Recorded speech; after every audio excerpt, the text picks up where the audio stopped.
All right. So, welcome again to Sunday Morning Miracles, where we talk about the lessons and the teachings from A Course in Miracles. We are on chapter 13, section 4, the function of time. I really enjoy this section. And so, as we start here today, just sending immense gratitude out to the world, to all things that are calling in more love and more peace. Let us start this call here by settling down. You can shake off any strain or any resistances in your body. We can just begin by taking a couple slow breaths to settle into this present moment and just allowing whatever parts of your body to relax a little bit more. If you're sitting, relax a little more into your seat. Whatever you're doing, just relax a little bit more by bringing awareness to your shoulders, allowing your shoulders just to drop a little bit. And allow any worries. Nothing else really matters in this specific moment. Any worries that you have, any thoughts from the past, just let them melt away. And we're simply going to just rest in the calm presence of now. Bring your awareness to your breath.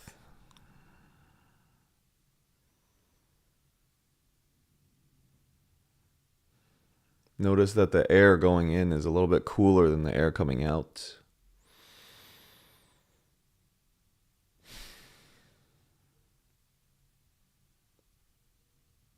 And just allow your mind to settle into a gentle, receptive place. And welcome, everyone. What a special call. My protege Nick is here. My babeski Love is here. My little sis Tasnova is here. All the beautiful people are here. And yeah, as we gather here today, let's set the intentions that as our hearts and our minds are healed, may the world experience the same. May our perceptions of all the worries and all the scarcity that may exist in our field just disappear, be dissolved into nothingness, into the abundant present moment of love. And I will begin by reading from A Course in Miracles. Not A Course in Miracles, A Year of Miracles by Marianne Williamson. And it's this book right here. So for anybody that is watching online, hello as well. And so I flip open to day 79 in this book. And so it says, I place myself in the service to the love that heals all things. So just to recap a little bit about last week. Last week we talked about finding our purpose in this world. That all things serve something greater. The sun serves the earth. The rain serves growth and life. The sun warms everything, and we too shall find our place of service in this world. And when we find our own place of service, then we know who we are and we know what our purpose and our function is.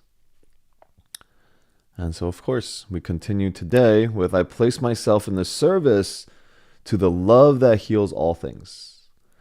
There is no one more deserving than I to wear the mantle of God's peace and power. There is no one more special or less special than me, for all of us are one. Today I accept the mantle of God's love to be drawn around my shoulders and assigned to me His power. May others find in me a rest for their souls as the love of God extends through me to give all beings peace. I accept with humility the peace of God bestowed upon me, that I might be a conduit through which he bestows it on the world. I place myself in service to the love that heals all things and pray to be used in the highest, best way. Yes, may we all be conduits, clear channels, messengers of love. Okay, so that is our function. And as we figure out our function, we will also learn today, what is the function of time?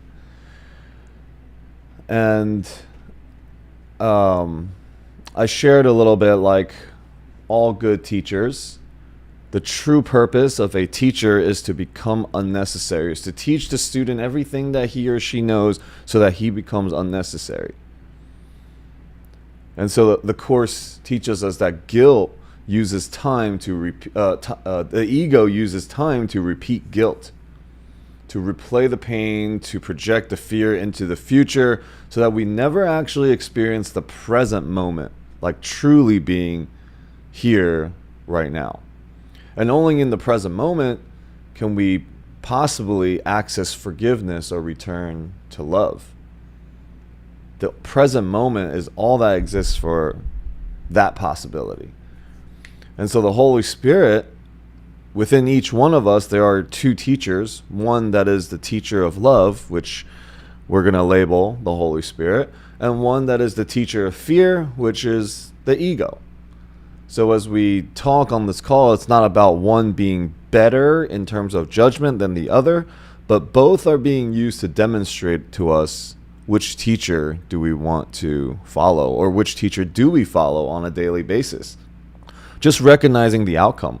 If you're worried about the future, if you're stressed about the past, as you carry both, that is the experience of fear.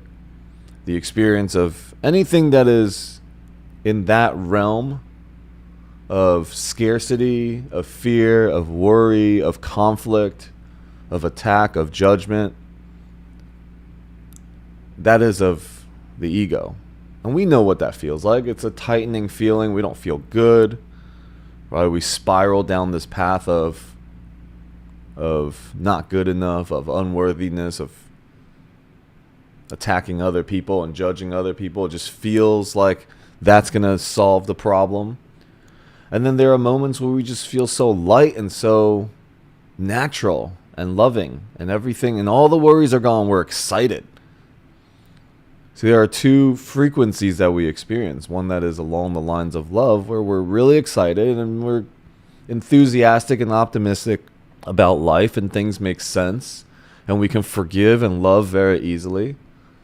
And then there's the version of us that gets stuck and loops and just stares into space or into the wall with no way of actually getting out,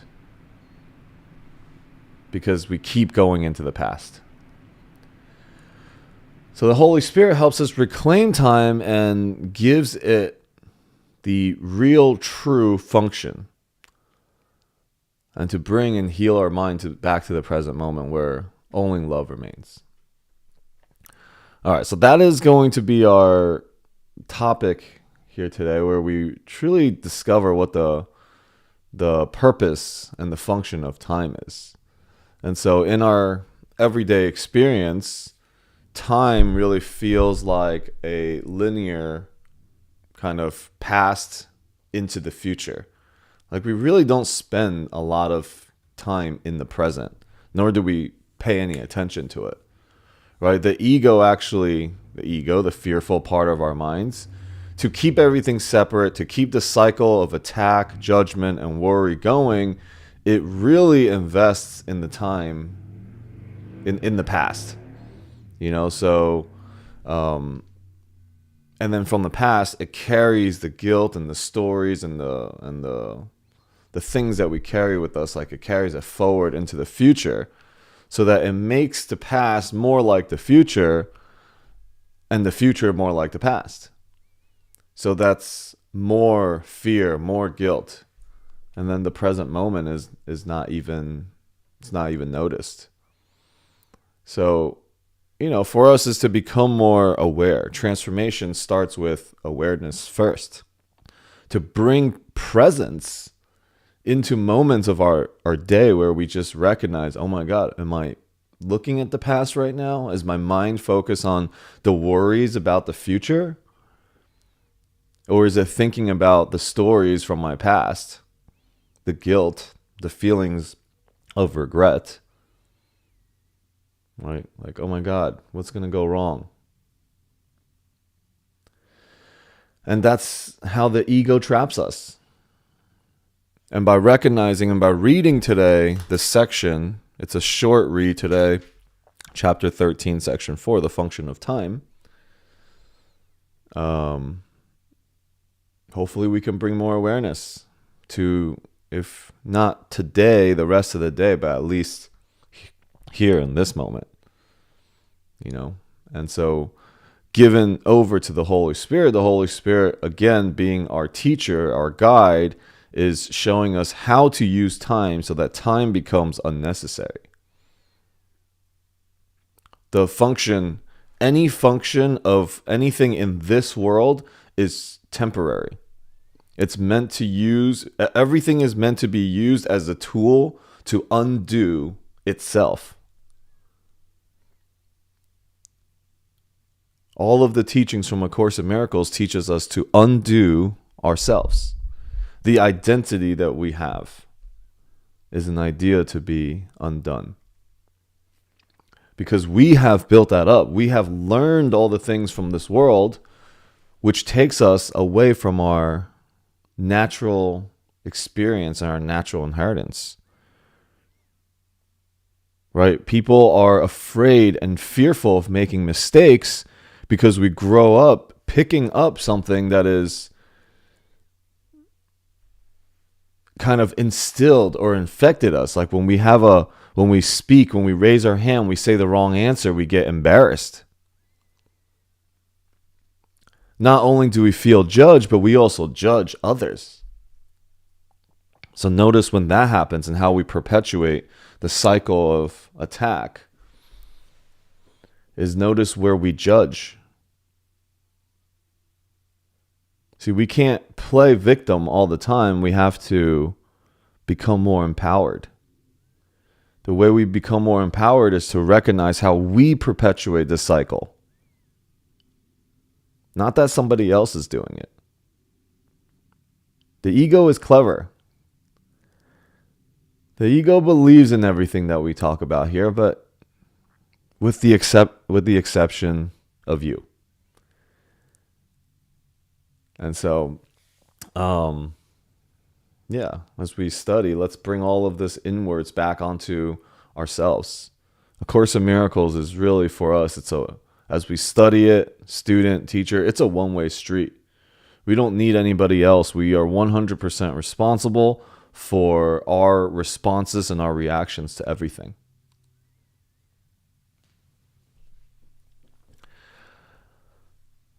So, as we go into the read and as we continue today's section, the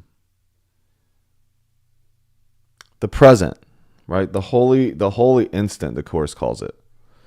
The present is the moment that we can release everything at the same time. The possibility of healing only exists in the present moment.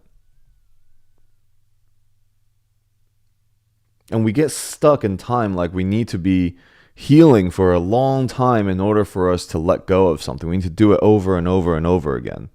And perhaps that is so. But the holy instant is a demonstration that time can be collapsed into the most present moment. And in the most present moment, none of the past or the future exists. And if that doesn't exist, then where is your trauma and where is your guilt?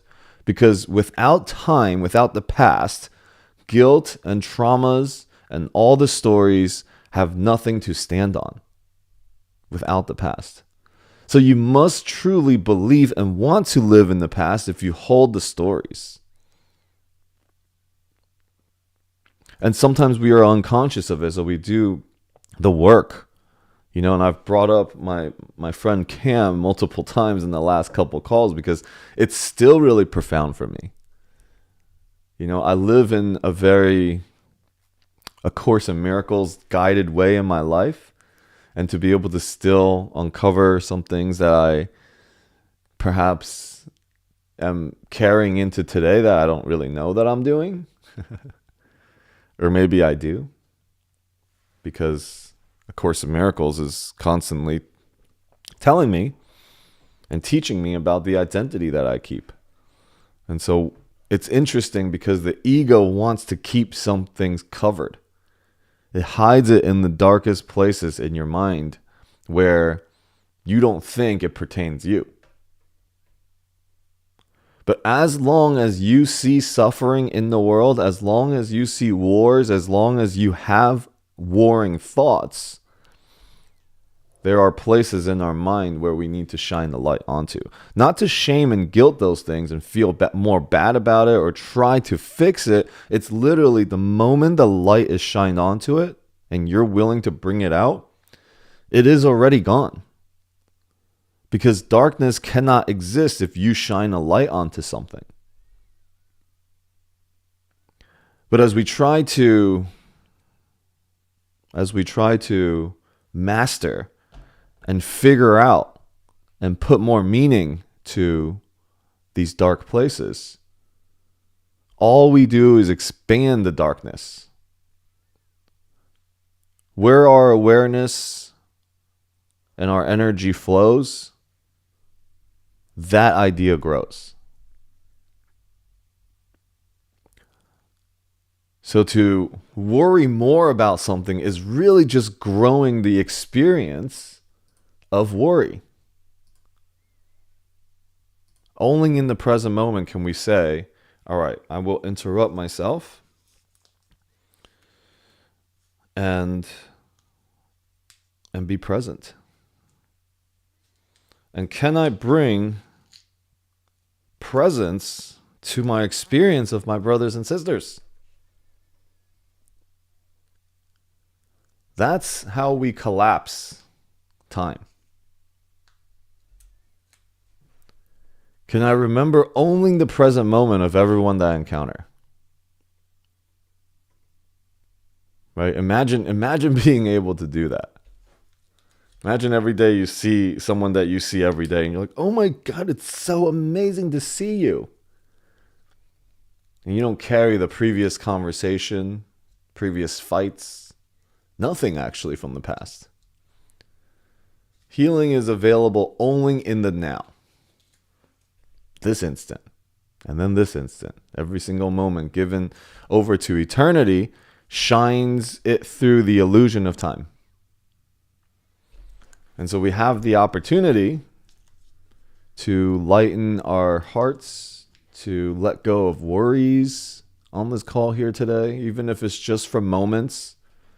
Right? These moments grow bigger and bigger as we practice it more and more consistent. Because we spend a lot of time in the attack, in the judgment, in the worries. We do. We really spend a lot of time in the past and the future. And as we greet each other from a place of presence, we recognize that all things are actually working together for good. Because you're in that moment letting a higher wisdom guide the way.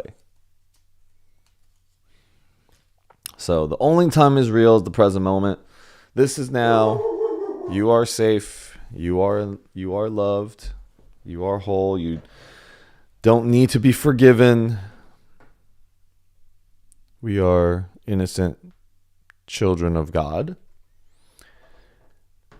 And so, yeah, that's my opening here for today. My thoughts about this chapter and this section. If anybody wants to share anything, we can open that up first, or we can begin the read and then do the discussion.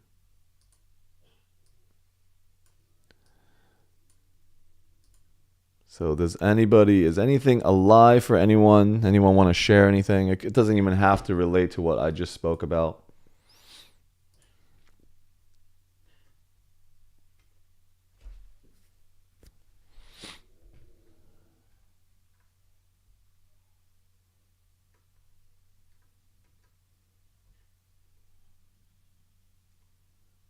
All right then.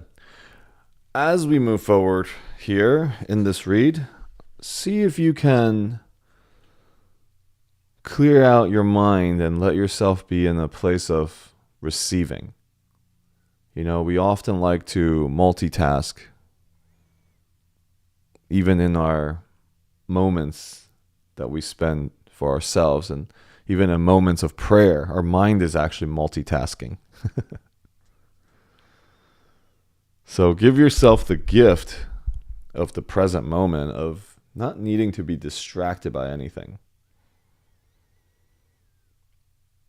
And you can even be driving, but you can bring your presence still to what we read here. And whatever you're doing, the download by shifting your attention and bring your presence to something. See if we can just allow ourselves to be like antennas that's receiving codes. And it doesn't have to look a certain way, and just let them come. Let whatever thoughts come to you. And don't be attached to it, right? Because sometimes we attach to a thought and we just start spiraling.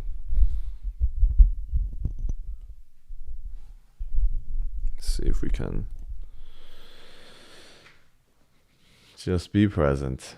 All right, so this is chapter 13, section 4, the function of time. And now, the reason why you are afraid of this course should be apparent. So remember last week on Wednesday, we talked about that our fear isn't about punishment nor about judgment. Our fear is really of redemption and of love. And that's really interesting, because we're like, no, I don't fear love. I actually really welcome love all the time. But what the Course is saying about our redemption and love is that if we realized that everything that we thought was true, and every one of our philosophies and all of our experiences in the past did not actually happen the way you thought, then who are we without our stories? Who are we without the identity that we've built up for the last whatever amount of years? That is what our fear really is. Our fear is that somehow we have to let go of control.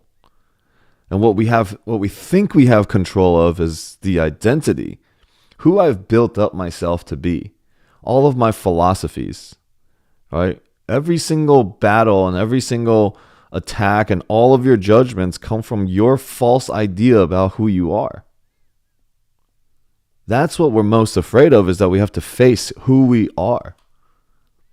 Who am I without all the stuff I've been saying? Who am I if I have been saying that have had a, never been in a W-2 and then having to take a W-2 job now? That's our greatest fear, actually, is to, what will other people think? What will I think? Who would I be if I change now? So the Course says we're more afraid of redemption And what is our word, really? Unless we realize and forgive ourselves that I've misspoken, that somehow the ego was talking, and then we realize, man, maybe I should just not word so much. Maybe I don't need to speak so much. Maybe listening is more important sometimes. Right? Because we say things and we attack and we judge, and then like a week later or 2 days later, or maybe even 10 minutes later, we're like, man, I was pretty insane. Sometimes we'll catch ourselves. Other times we'll be right till the moment we die. We all know people that carry this righteousness forever. Or like, man, if you could just be a little more loving, you would enjoy life. Just a little more. And we're so committed to being right about the identity we've created for ourselves, that's the most fearful thing for us to let go of. Because if we were just particles, if we were all connected as one, then everything I've ever said in my life was false. I can't have that. That's what the Course says we're most fearful of, is to let that go. So if you're able, from moment to moment, live just in the present, then you wouldn't have any of those stories. And you could say one thing one day and the next day just be like, oh, well, I misspoke. And then just let that go. Right? The power of being in the present is to be able to forgive immediately, is to heal immediately. And as we recognize today what the function of time is, what the function of a teacher is, it's all about the undoing. This moment is here for you to undo a past. And you don't need anybody else. You don't need action. You just simply able to speak something new. Requires you to let go of the past. Not to justify it, but just simply let it go, because the need to justify and the need to defend actually brings the past back into the present. Just being able to let it go and then take on a new identity, and then let that go and take on a new identity. Right? We spend so much time, and we use the example of opening tabs on our windows and our computers. We spend so much time building each tab and each person to create the identity of my Chrome or my web browser, to create the identity of me. Our whole lives are a collection of tabs. And to undo those things is what we're most fearful of. Okay, here we go. The function of time. And the reason why you are afraid of this course should be apparent. For this is a course on love, because it is about you. You have been told that your function in this world is healing, and your function in heaven is creating. So again, remember, there's the world and then there's heaven. The vision of one costs you the vision of the other. The purpose of the world is to bring you back to the remembrance of heaven, where you are the infinite creator.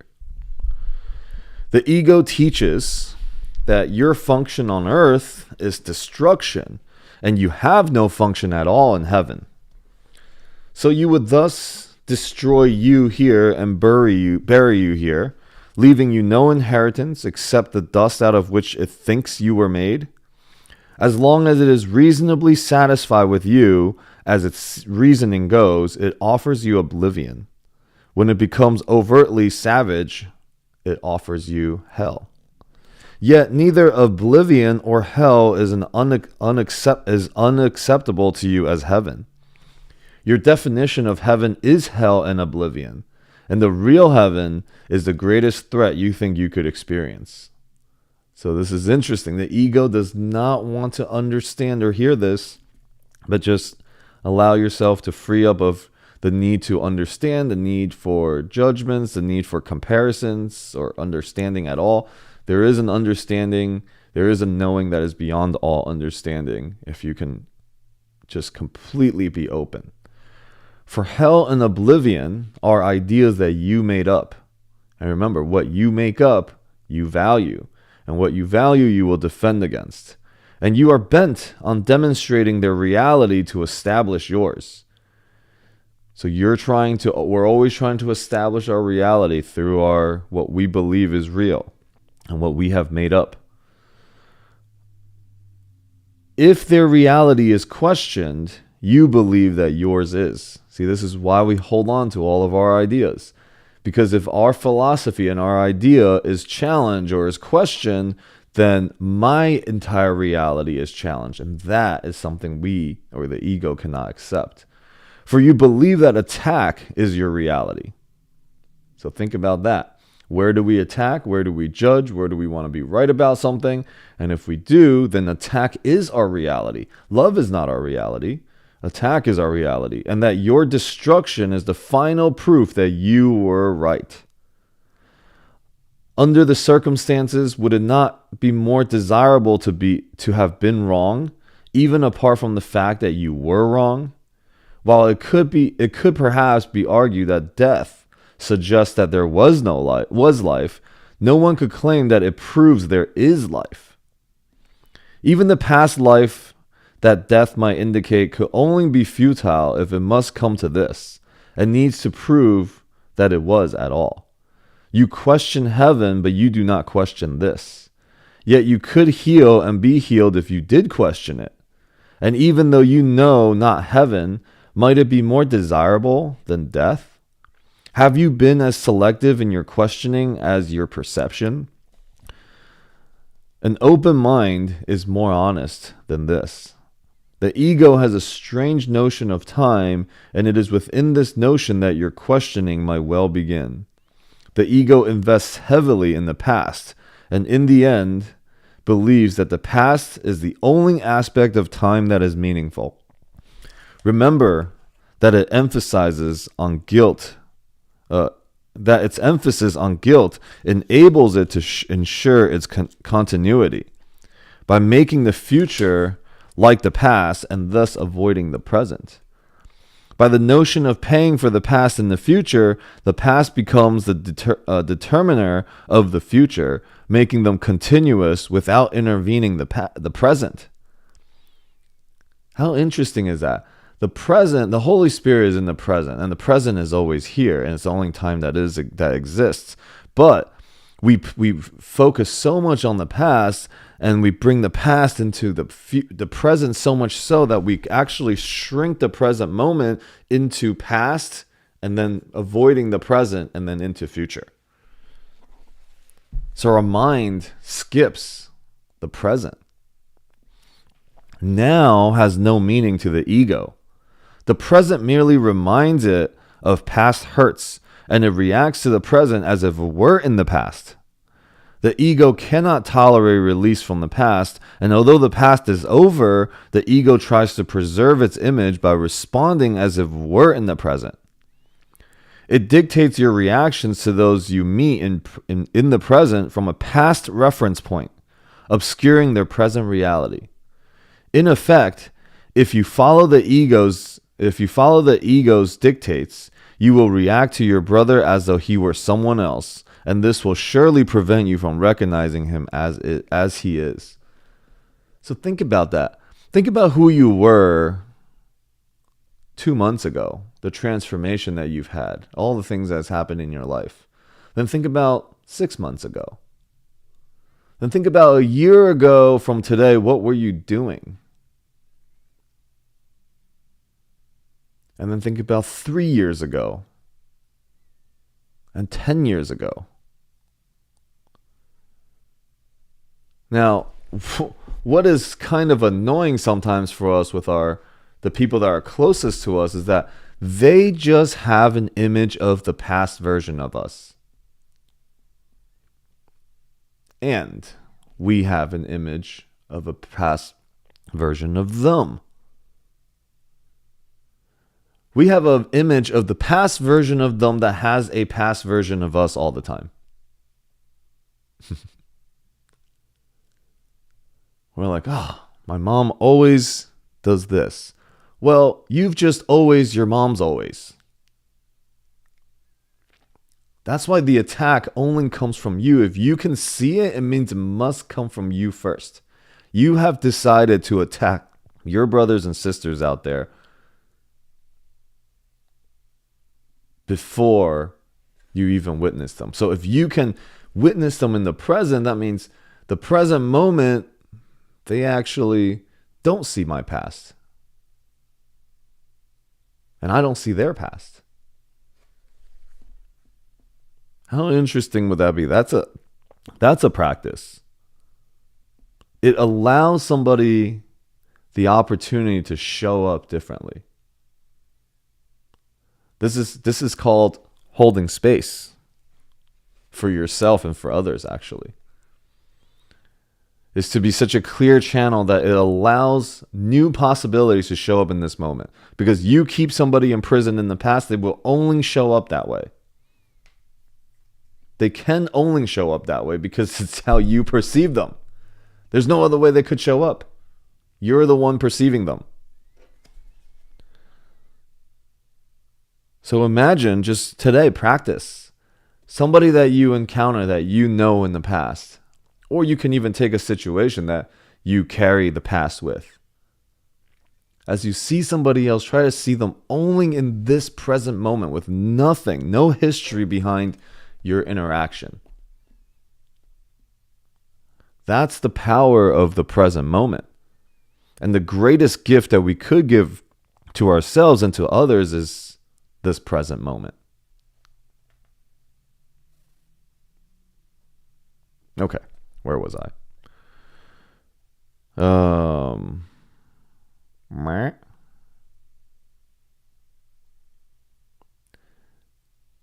It dictates your reaction, those you meet in the present and from a past reference point, obscuring their present reality.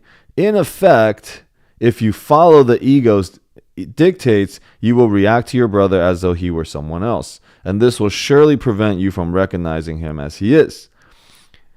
And you will receive messages from him out of your own past, because by making it real in the present, you are forbidding yourself to let it go. You thus deny yourself the message of release that every brother offers you now. Every single person and everything is offering you release now. Healing now. The shadowy figures from the past are precisely what you must escape. They are not real and have no hold over you unless you bring them with you. They carry the spots of pain in your mind, directing you to attack in the present in retaliation for a past that is no more. And this decision is one of future pain.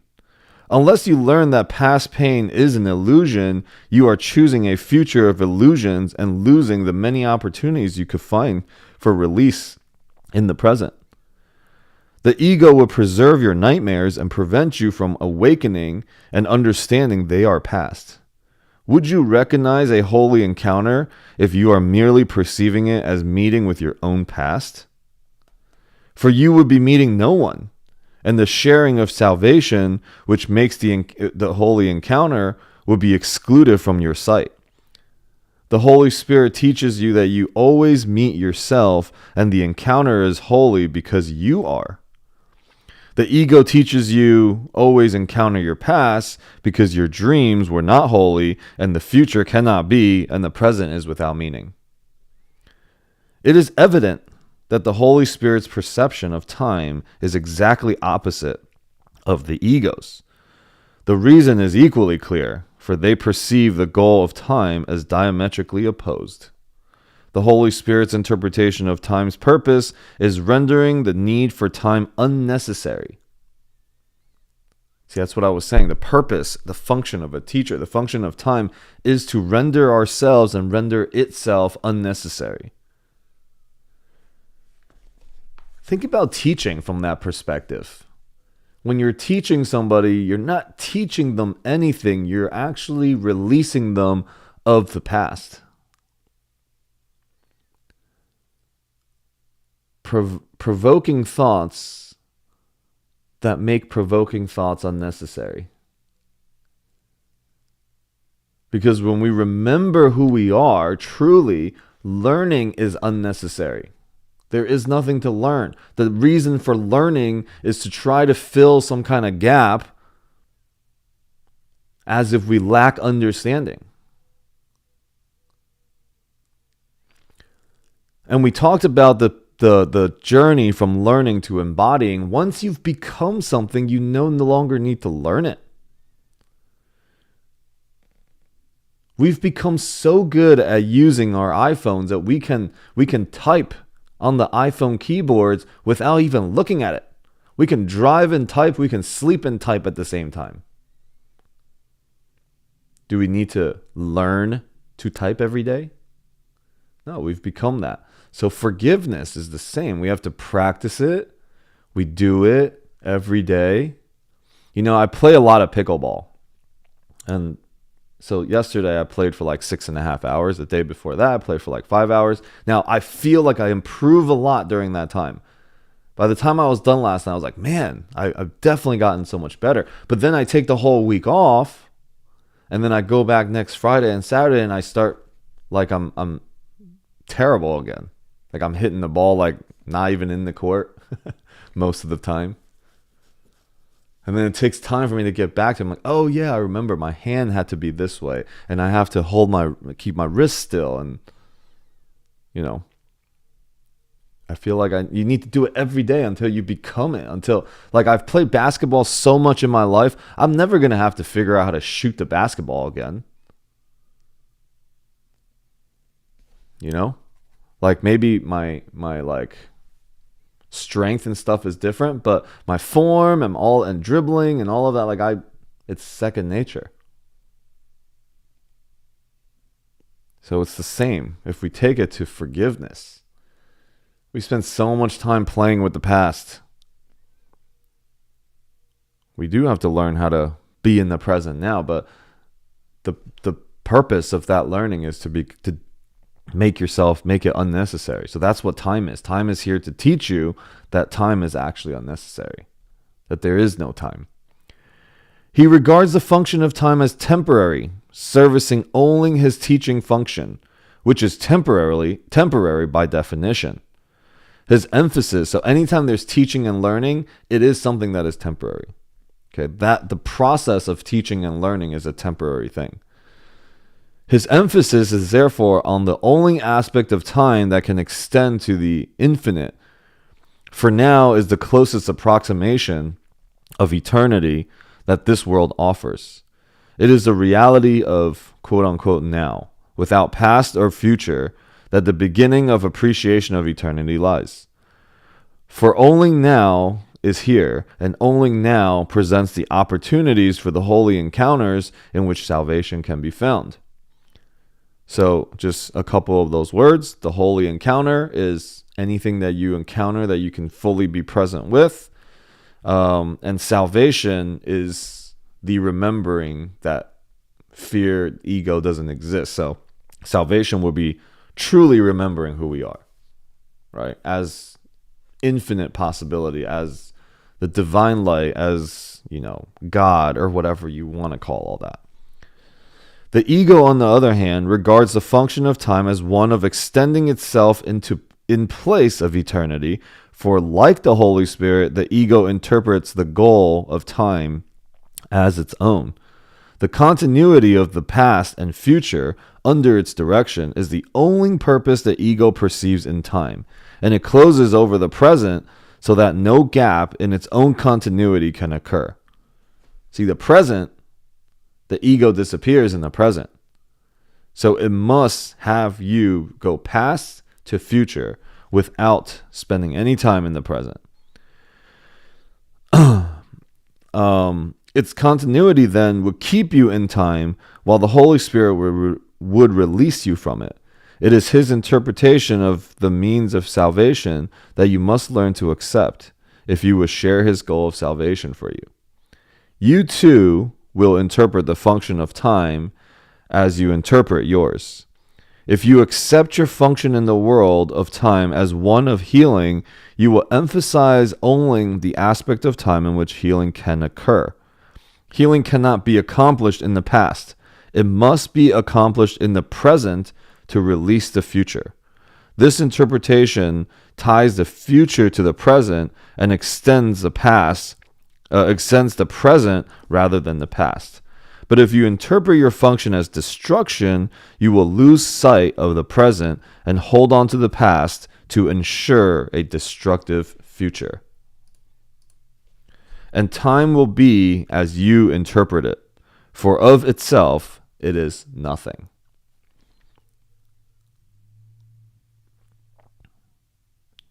I love that last line, the last whole paragraph.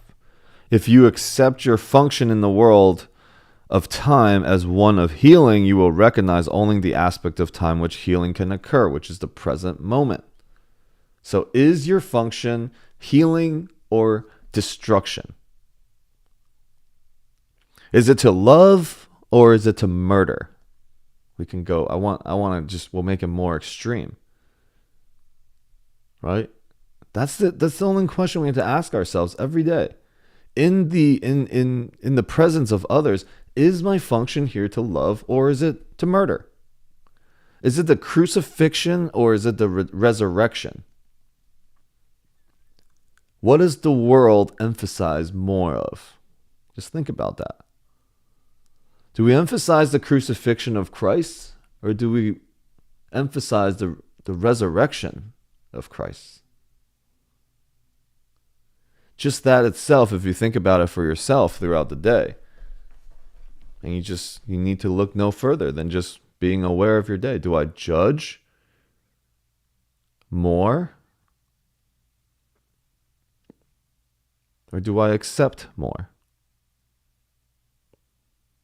And this is not about, we don't have to look good about it. It's about being honestly able to take a look. I mean, anytime you lose your peace, anytime you want to defend yourself, it's all the same thing. It means the world is dangerous, the world is unsafe, that love is unsafe, that to be innocent is to be naive.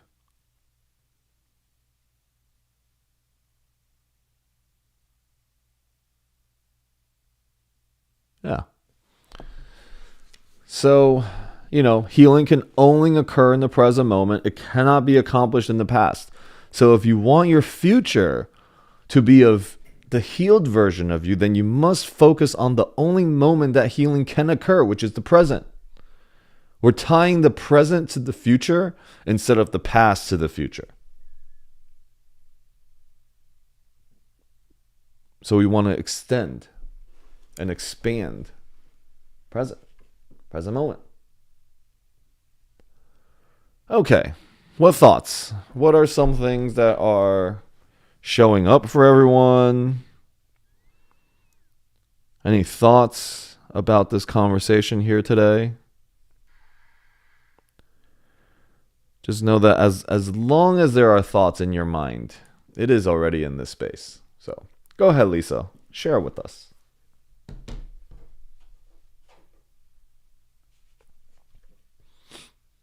Alex, I am so grateful to you.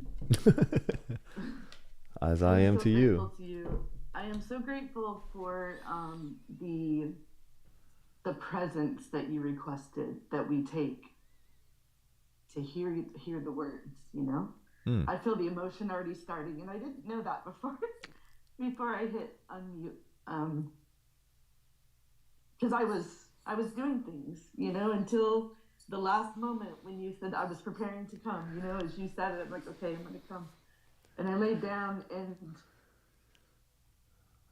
the vibration of your sound along with the words, I just felt like so much resonance. First of all, like just so much resonance, like yes, yes, yes. And I was like I was doing like fist pumps in the air, with with some of what I was experiencing in what you were saying.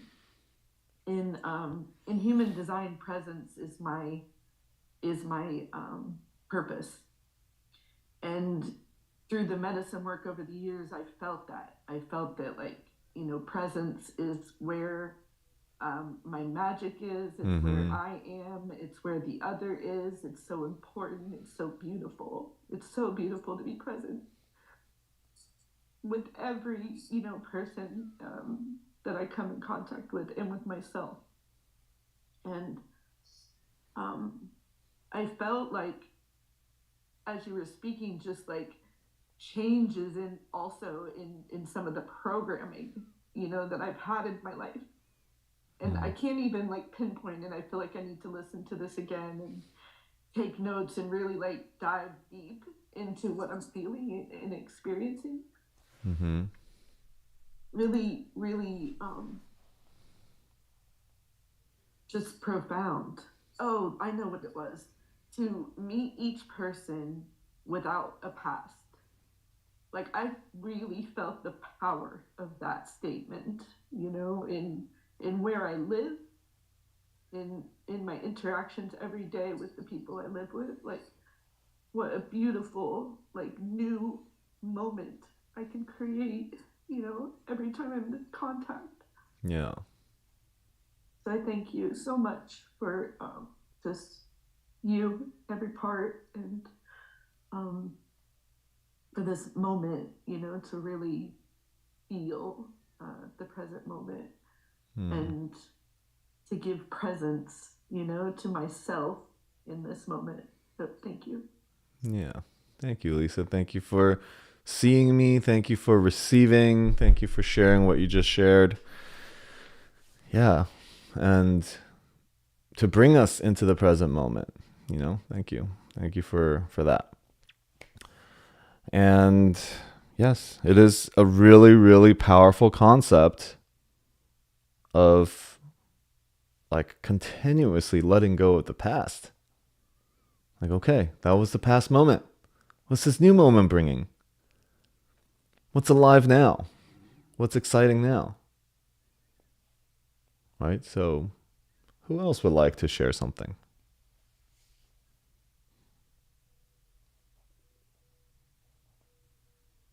What's up, brother? What up? Got Claudia next to me. Say hi, baby love. What up? What up? Beautiful concept today. Yeah, yeah. And when you mentioned even if you're driving, being present, it's such a wonderful space to be in. I don't know about you, but like I feel when I'm in this present moment, or even labeling present as present, the cosmic joke that happens in that, but the vibrational healing that happens in that deep moment of relaxation, you know. And what you shared earlier on, wanted to kind of hear what you were going to read today before sharing. So I had this to share earlier for in your intro. But there was a beautiful meditation with Alan Watts where he references some teachings of Lao Tzu, Hmm. like the Tao, Yep. right? And he says a man or a woman, or who hears five tones is deaf, and a man or a woman who sees five colors, five primary colors is blind. And what he means by that is like a leaf isn't actually green until it's labeled as green.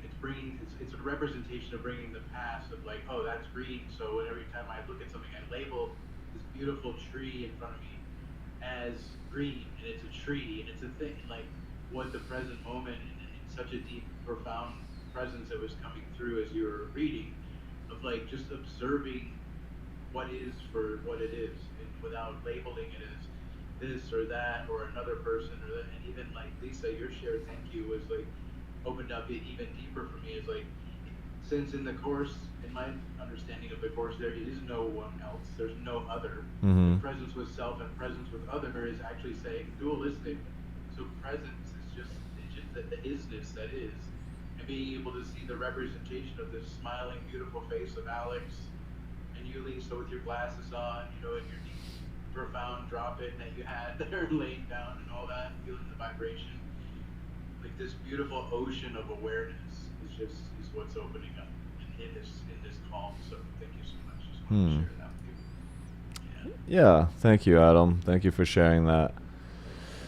The course in the back where the workbook is, the lessons literally start with nothing I see in this room means anything. So if you go through the workbook is slowly inserting the idea that nothing that we see, we are actually seeing. We see a past meaning that we've assigned to it. When we look at a glass, there's no. Imagine the first time you've ever seen a cup or a glass. You're like, oh my God, this thing's genius. But now we grab it. Like we already know what it does, we know its function, we know what it is, and we give it zero presence at all. right? So this is why I have like a presence practice, and I've had my Tesla Model S so many times, and my wife can attest to this. Randomly, I will have such present moment to it, like it's brand new. I'm like, man, I love this car. Look at it. And like I'll have this remembrance of the presence that I had with it when it was brand new, when it was the first time. Now the car's got so many problems now. I mean, like we've like drove it into a wall and stuff like that, so it's a little bit beat up.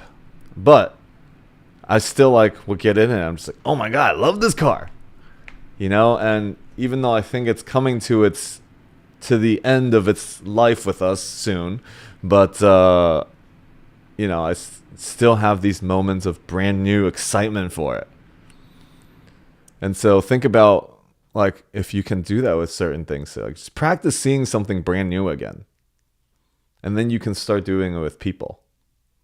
Right? And then you start doing it, and then naturally you do it with yourself. See, that's the whole game. There is no others. It's just you practicing with all these other things.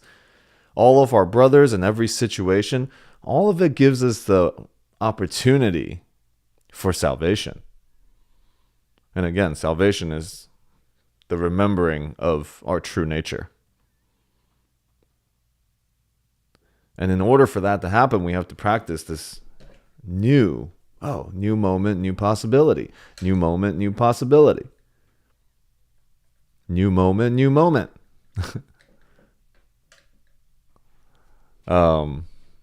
Yeah, so what else?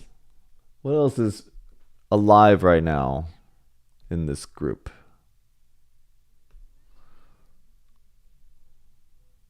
Alexa says it's time to drink water. I'm not quite sure how to help you with that. I will get it myself, thank you.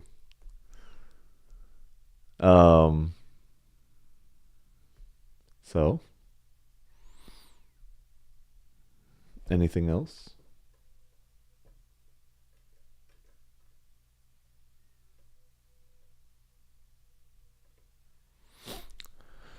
So, oh, yes. Hello, Lisa, again.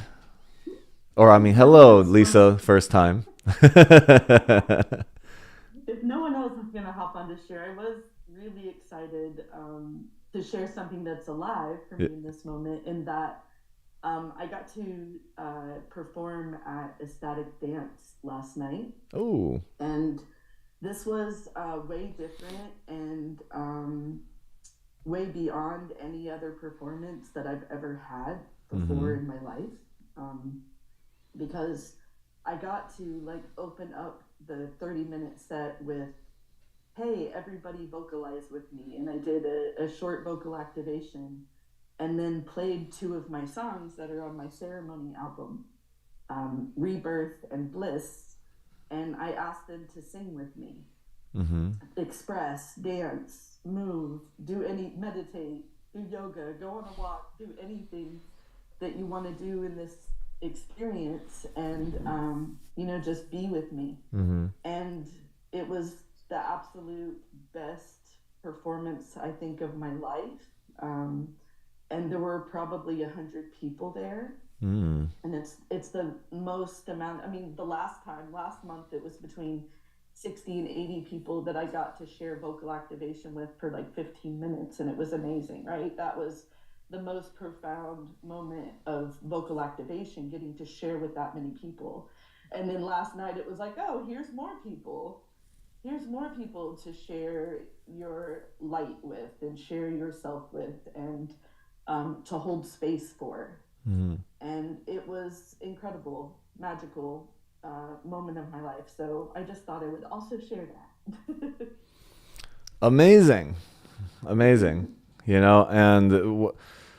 I'm so glad that you have been sharing that, right? Because I love to hear about everyone's journeys as well, like what's going on, And so you shared you did it in front of 65 people. Now it's over 100 people, and your capacity is growing, right? So as your capacity grows, the audience and the people show up, right? As we have more capacity to serve, and the only capacity that we are looking for Like, we're not looking for our capacity. We're just removing the barriers to this infinite capacity that we already do have. Think about that. We often think that we don't have capacity for more people. We don't have capacity for more things.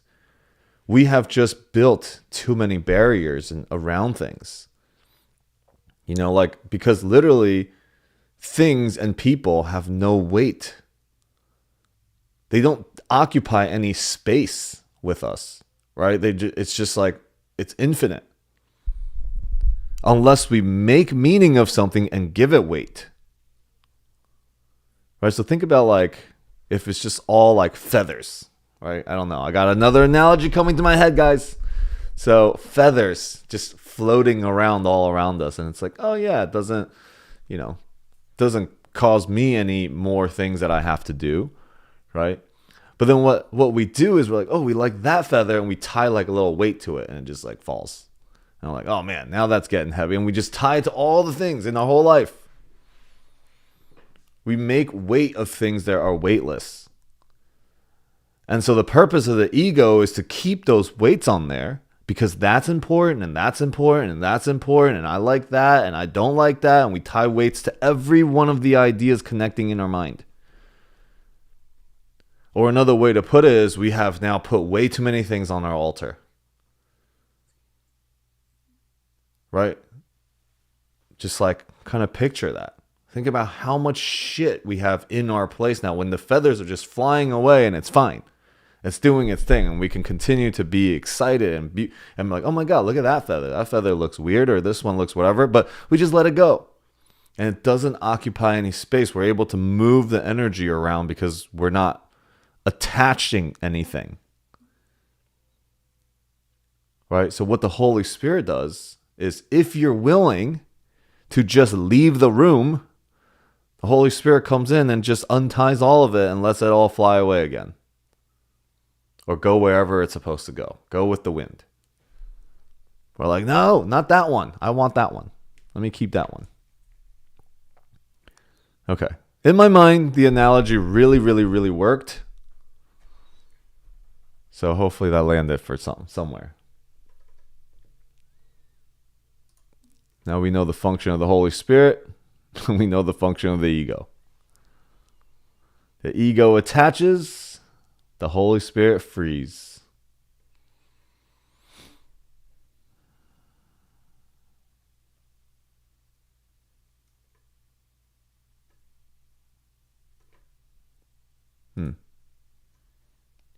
What else? Maybe we can get another inspirational quote from Marianne.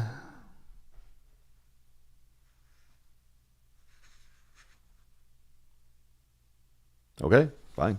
I will do that. 245 for reflection on letting go of who you aren't so we can be who we are. When Michelangelo was asked how he created a piece of sculpture, he answered that the statue already existed within the marble. God himself has created the Pieta, David, Moses.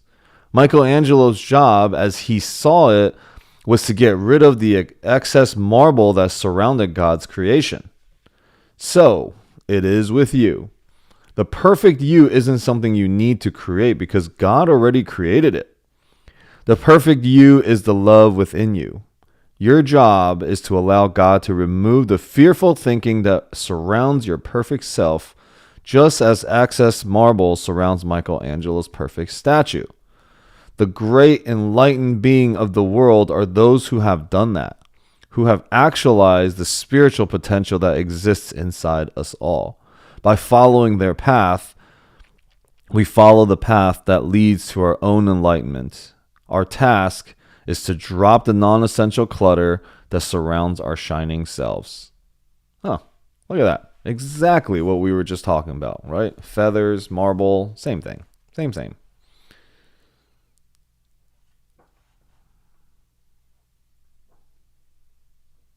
All right. That is our conversation here. Next week on Wednesday, we go into Chapter 13 of The Guiltless World, Section 5, The Two Emotions. So, the two emotions of love and fear. So, it's really going to go into this distinction. It is a longer section. And then the one after that is Finding the Present, which apparently I have underlined every single line in that section. I'm kind of curious. And then a little note from my Babeski at the end of that section that says, your brilliance inspires transformation. On a sticky note. Oh, shanks. Okay, so that's what we have to look forward to in the future. But that future version of us requires, in this present moment, us to make a decision about the present so that we may extend the present and extend this experience, this remembering, deeper into the future for us too. Right? Let's connect release to our future rather than pain and suffering and guilt into our future. All right. Well, if we feel complete, we can be complete. Anything exciting for anybody? Any excitement? Any last shares? I feel like I had something. I'm not sure what it is, but Okay, feels like something's there. let's do it. Good morning. Good morning. I liked your email about time. Hmm. You know, it goes at different speeds. Sometimes it's really fast, and sometimes it's really slow. Mm-hmm. And sometimes I attune to the pace well, and other times not so much.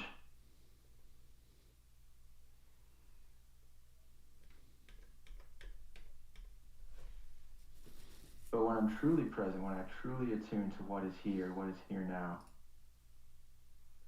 and meet that moment with whatever is being asked for, that's when it seems to speed up again. Whereas when I'm in the mind, in the past, or in the future, in story and expectation, that's when I find myself stuck, stagnant, and time seems to slow down.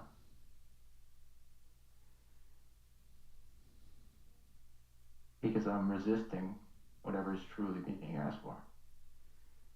Mm-hmm. So I like this concept of, every moment is a new moment. Every moment is an opportunity to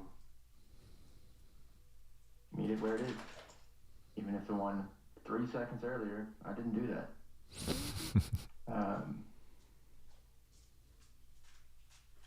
And the same thing with people, Every moment with a person is a new moment with that person.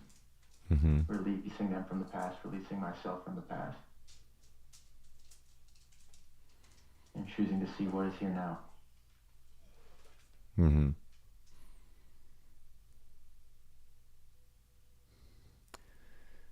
Remember at the breakthrough event, we do this one exercise which is really fun. It's an icebreaker exercise. We basically have everybody greet each other I don't really want, I have no interest in seeing you, but just greet them with that energy, right? So what that feels like and what was the experience of that. Then we greeted each other there is some exciting news and something like that. And so it's the 3 different ways to greet somebody. And then the last one being I'm the most excited ever. This is the investor that's going to, change the game for us. That's somebody that we haven't seen in, 10 years. And we're so excited to see them just bring the present moment to greet in the 3 different ways.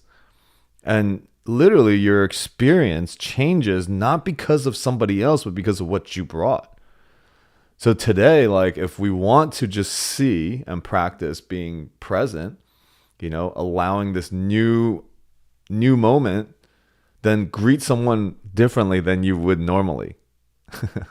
Be more excited. Be even more excited greeting somebody and see what that brings up too. So yeah, and this whole like it slows down or it speeds up, that's also our experience and interpretation of time itself too. Because in eternity, nothing is speed up and nothing is slowed down. It's just is, right? Like it could feel fast, great, awesome. Could feel slow, great, awesome. And there's no like judgment of ourselves around that. And there's no good and bad around if I was focused on the past or not, because everything when given over to the Holy Spirit serves the same purpose. The past, our stories, the present, the future, the warring thoughts, the peaceful thoughts, they're all the same thing. To label it, to actually label them, is what creates the duality and the confusion in our mind. Right? It's like, well, now that thing has value. By me labeling it, it's now imprinted in my mind as something fixed. And that's why everything given over to the Holy Spirit, you should have no energies on anything. Yeah. So thank you for sharing, brother. Thank you. Okay. Jessica. Hey, good morning, Alex. I guess what's coming up for me, I'm sorry about my voice. I just got over something major. I'm not sure what it was. Congratulations. Thank you. For me, and I've been doing this work, following you now for I guess over 6 years. And for me, it's not that I actively live in the past or even think about it, because I really don't. It's more of a feeling.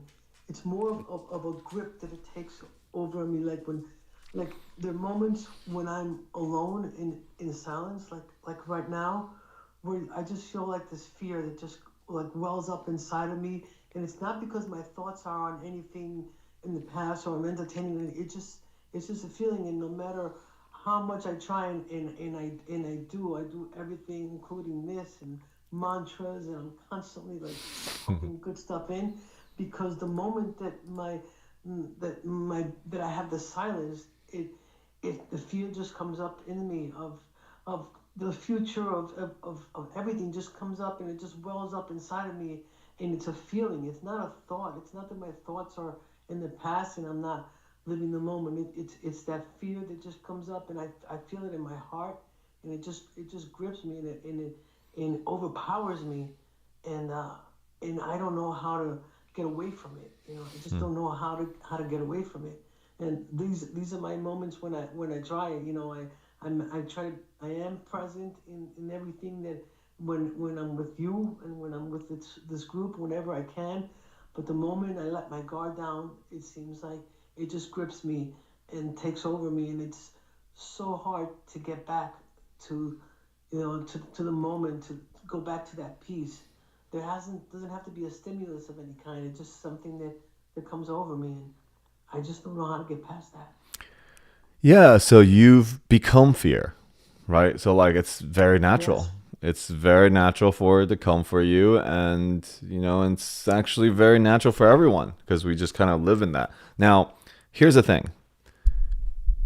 There needs to be a change in your mind about the relationship to it, right? Because you feel like it's uncomfortable. There's discomfort when fear shows up. When, oh my God, I feel it in my heart and all that. Well, cool. Can we get super present to it and change our relationship to that feeling of fear? It's not bad, right? The worry, it's not bad. Can we change our relationship to that? And it will be something that is a practice, and you cannot do it yourself. See, here is the problem. This main problem is I don't like the feeling of fear. It takes over me, and I have to cover it with something else so that I cannot feel it. See, the trying to cover it actually magnifies the experience of that for you. The trying to undo it yourself by listening to the mantras and forcing yourself into those things. And those things serve a purpose for sure. But ultimately, the purpose of those things is so that its function becomes unnecessary. Think about that for a second. The purpose of the positive affirmations and the mantras and all of that is so that it becomes so ingrained that it becomes unnecessary. Right? And the only way out is an interruption of prayer. It's not to listen to something else or to ask for something else exterior to come forth to you. It's to call forth the Holy Spirit within you. Here, I give it over. The prayer is, God, show me a different way to feel what I'm feeling, to look at these feelings. See, you're asking. That's the prayer. You're asking for it to be shown to you so that your relationship could change, so that you can have a miracle around it. You can have a miracle around the experience of fear. So that one day when you're sitting by yourself and you're alone with your thoughts, that you are not having the experience of those thoughts, because they are thoughts. Feelings are our reaction and our responses to the thoughts that show up. And our thoughts are attached to the past.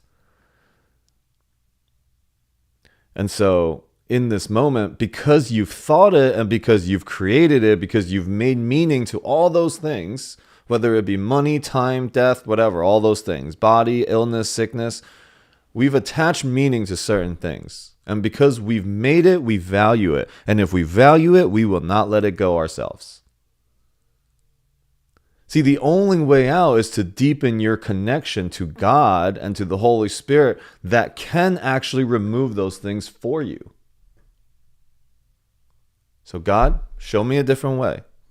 I could see peace instead of this, but I must value something else more right now. That's getting brutally honest. That's all you need to just keep doing that until all of a sudden a different feeling comes. Feelings are literally paper thin. They change from moment to moment. Feelings are not, they only give us, it's feedback. Feelings are feedback. Feelings are not the truth of who we are or our experiences, actually. It's feedback for our worldview, our interpretations of the world. That's feelings. Our interpretations of what somebody said to us, our interpretations of what's on the news, our interpretations of what is being posted on Facebook. I find it so interesting, not from a judgmental place at all, but how people get sucked into all the drama and the battle. And it's funny because people that I least expect to do it are doing it, which allows me to actually practice new moment. I had this image of this person. And great. I'm glad that he's human just like me, or she's human just like me. Okay, cool. We can practice the forgiveness right there in that moment for everyone, without anybody even being present. So yes, again, I kind of tangent off a little bit, but everything gives us salvation because it gives us the opportunity to deepen our connection to God. And in that connection, we remember who we are. We remember what is our function. We remember that we are of service to something greater. And if we are of service to something greater, I know my place, I know my purpose. Right? I know that my hand serves me in doing things. Imagine if I didn't know that and my hand didn't know that, like the confusion of this hand. I don't know if this is a good analogy. I'm starting to lose it as I'm saying it. It knows its purpose. I know its purpose. God knows our purpose, and when we know our purpose, our wills are aligned, and it serves the function it's supposed to serve of moving around and grabbing things and pointing at things. Okay, I'm going to leave it there because I've lost it. All right, Johan, go ahead, brother. First, I just want to say that, as always, like, I just love checking it. Like, I would say checking out the world and listening to the passages, and everything today was just spot on. Even with Jessica's sharing, like, it's been a roller coaster, so I'll keep it simple and concise. Definitely been dealing with a lot of fear myself the last week. I did a whole pivot. So what I want to share is something I learned that I think is the universal truth, and you can correct me, but I'm operating to the understanding that miracles happen when it's two answered prayers. And at the same time, when I was worrying, just praying for the worst things to happen. So last week I had an event. I'm super happy. We're getting everybody. I'm super excited. I found out the day of the event, the owner's coming back, doesn't like me, things aren't good. He's selling the house, and I have to find a place in 4 days to move. So I'm like, whoa, and then fear came up. I won't get a place, or like all this judgment. I have an integrity, and then all that like anger of like this is the 8th house in a row that I'm moving out by myself and nobody's helping me. And I just let go of it. I got really present. I was like, wait a second, like every house I've been in, I love the people I've had the ownership, and I've been a blessing to stay and to take care of the house and be in integrity. When I switched that energy, I got a call and I got a place instantly for my brother. It was an answered prayer for him because he's with a girlfriend and he needs a place. So like it was funny, we're just completely stepping into the present of like, what do I need to do right now to show up, to be integrity, to be my word, to help somebody out, to show how much I appreciate what they did for me, not even focusing on myself, not worrying about the future. And that's just pivoted where the last couple of weeks I've been noticing like, I have new clients and I get anxiety, or, I'm trying to juggle things. I'm fearful of dropping it or not doing it. And I stop and I take a breath and I'm like, no, like I'm just going to hold their dreams and their vision, and I'm going to hold that confidence. And when they're here, like I have an answer prayer for them and they're for me. And the more I step into that, to see like, it just clears the fear, the energy, and there's less games I have to play, less things that are taking up my energy and time. And even last night, like Lisa Renee, like she's an answered prayer for Vanessa. Vanessa's been doing these events, and she wanted to collaborate. Lisa shows up, does an amazing job, and you can just see how happy she was. And I don't know if you've experienced that, Alex, where it's like when I get really clear, like what I represent in this world, what my gifts are, and how I can be an answered prayer to somebody, and I check in like with somebody else if I have a partner in business, what they're going through. And just spending a couple moments to feel into, okay, what's happening with their life? How can be of service? How can I be an answered prayer? And it just transitioned so much energy the last couple months of ruminating, fearful, being stuck, to just feeling expansive and grateful and very present and open. So I just kind of wanted to share any of that, and happy to hear feedback or anything. Just it's been a big breakthrough. So I know these calls are really pivotal for making that happen. Yeah, we really have so much evidence in our lives that things just keep working out perfectly. And we still worry, which is so crazy. So I'm just trying to think of like, in my mind right now, an acronym for fear.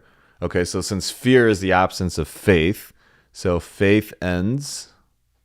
False evidence appearing real was what I used to hear. Yeah, but I'm just making one up in my mind as we go. So faith ends, right? So faith ends, FEAR, faith ends, and I don't know, anxiety remains or something. I don't know. Faith ends, accountability resigns. I don't know. Anyways, I don't know why my mind was going off into something else. But like when I get worried about stuff, something always shows up, right? Like I'm like, why did I even? And my wife and I joke about this all the time. Like, oh man, I'm so stressed about this thing, And in another person's shoe, they would be like, why would you even stress? Faith ends at resistance. Oh, I like it.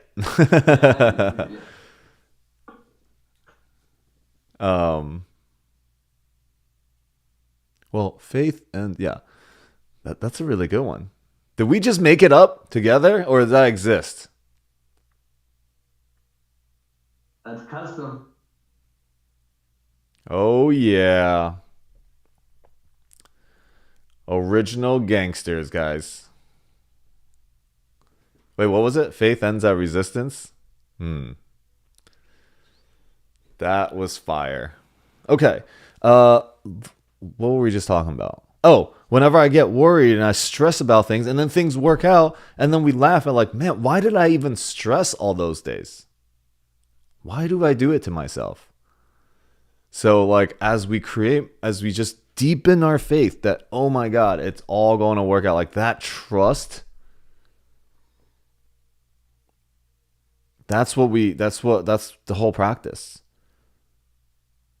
That trust it's all going to work out. And the thing that you are meant to do and your purpose is running as fast as it can in your direction. So just simply open your arms and accept and wait for it to come. Okay, great. I thought we were ending like 20, 30 minutes early, but thank you guys for sharing and bringing, of course, always at the end of the calls, or I feel like are the most like epic conversations. Yeah, thank you guys. I'm excited for Sunday. Let's see. Ooh, pickleball at 4:30.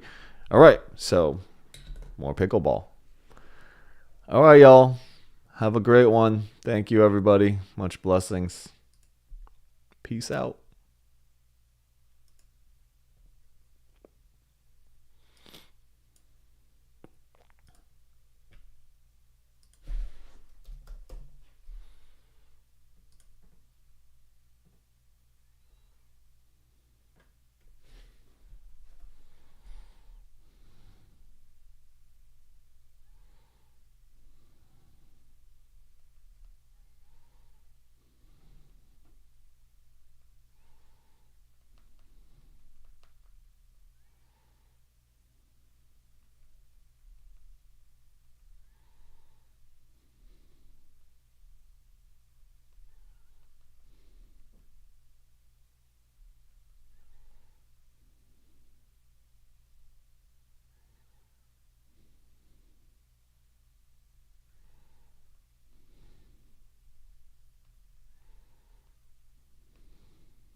Alexa, office lights off. Okay.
interest only, and you pay, you just pay on the monthly, no prepayment penalty. So the interest rates shouldn't matter as much if you can go in and out, right? Because, you know, 5 months on 12%, it's not really that much. It's really only 6%. So, you know, that's why these lenders, like hard money lenders, have to charge upfront because otherwise they make no money, you know?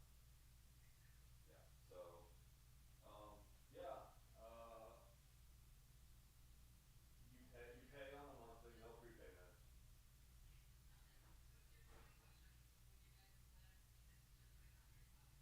Yeah, whatever. Yeah, whatever you need, you know. And so if you're gonna put in your own money, great. But the attraction to this type of loan is that you really only have to put up 5% plus a little bit more, which is really it lowers your risk, right? At the end of the day, it's like, yeah.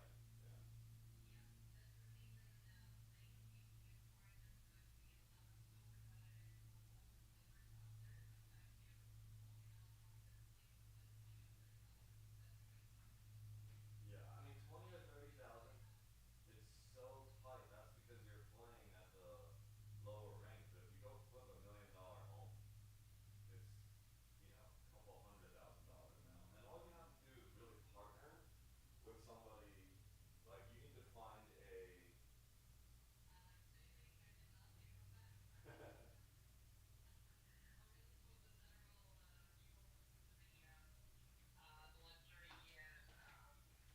Mhm.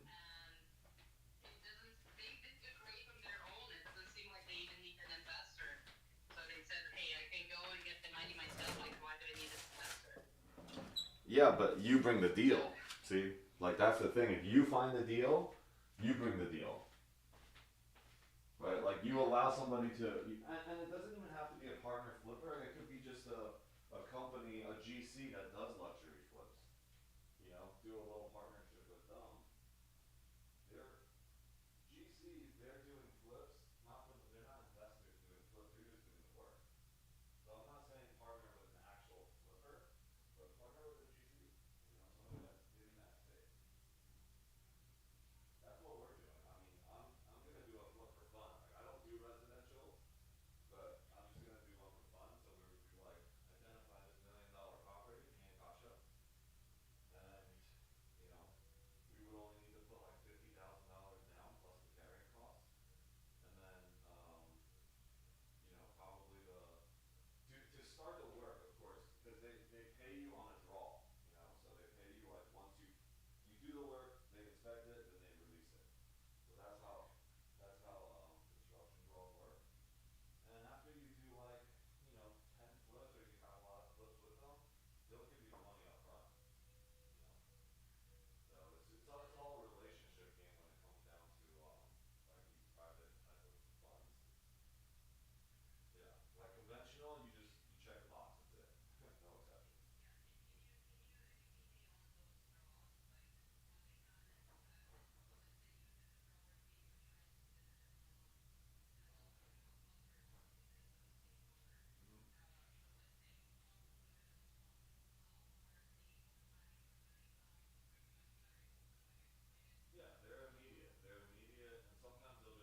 Yeah, so so that's the thing with commercial is like most people go in, they increase the value by, increasing rents or doing some renovations, and then they go and refinance because commercial is evaluated based on how much money it generates. It's not by cost. So, like the loans are all shorter term, which means it's a little riskier for market fluctuations like this. But this has never happened before, right? So in commercial, it didn't really matter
lights off. This light's on. Okay. Alright.